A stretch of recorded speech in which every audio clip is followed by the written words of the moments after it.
I've come to the realization that our country is broken. We are led by a president who's the enemy of God, and President Trump will never bring us together like God intended. Democrats are wrong because they are wrong on the common sense issues. Enforcement of our criminal laws, border security, national security, and social issues that are 80-20. Republicans are wrong because they never address the racism and discrimination that has persisted in our country for generations. Is our country salvageable? Maybe it is. Our founding fathers intended us to be the freest country on this planet, and that's what we became. But in doing so, we became the most selfish.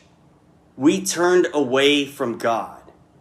We turned away from love and kindness, and we turned away from putting others first. I served in the United States Marine Corps.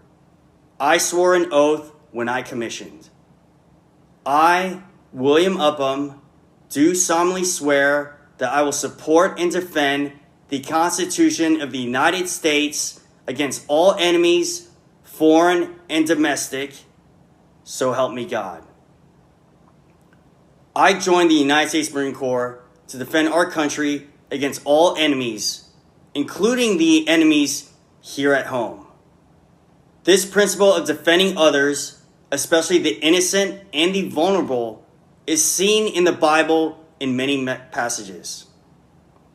In Esther chapter 8, verse 11, the prime minister of Persia authorized the right for Jews to defend themselves and women and children from armed attackers. In Nehemiah chapter 4, verse 13, builders armed themselves and were stationed for self-defense purposes, with Nehemiah stating, "Fight for your brothers, your sons, and your daughters." This biblical principle can be summarized in the following. God values life, and although self-defense is not explicitly endorsed, it is implied through these passages, and it should be used to protect the innocent and the vulnerable. Violence should never be used for evil purposes, such as vengeance or plunder. This is a message to all of God's children in our country. We must defend ourselves against all enemies. We are at war with evil. This is a war between God and the Antichrist. There is no doubt in my mind that the President of the United States, Donald J. Trump, is the Antichrist.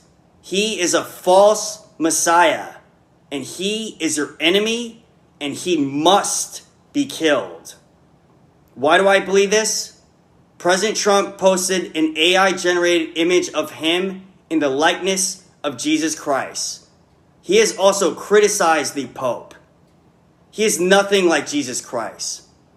In Thessalonians chapter 2, verses 3 through 12, Apostle Paul describes the man of lawlessness, otherwise known as the Antichrist, as someone who opposes God, worships himself, and claims to be God. In Revelation chapter 13, verses 1 through 8, John describes the Antichrist as a ruler backed by Satan who demands to be worshipped, blasphemes God, and wages war on our saints. All of these Antichrist descriptions describe President Trump.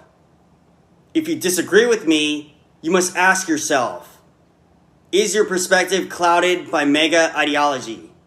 Are you worshiping a false idol? Is President Trump anything like Jesus Christ? The book of Revelation is occurring right now. America is Babylon. God and his angels have condemned our country because we are drowning in sin. Who are we now? We are selfish, worshiping ourselves and false idols, not showing love or kindness to our fellow American, and treating life without love and dignity.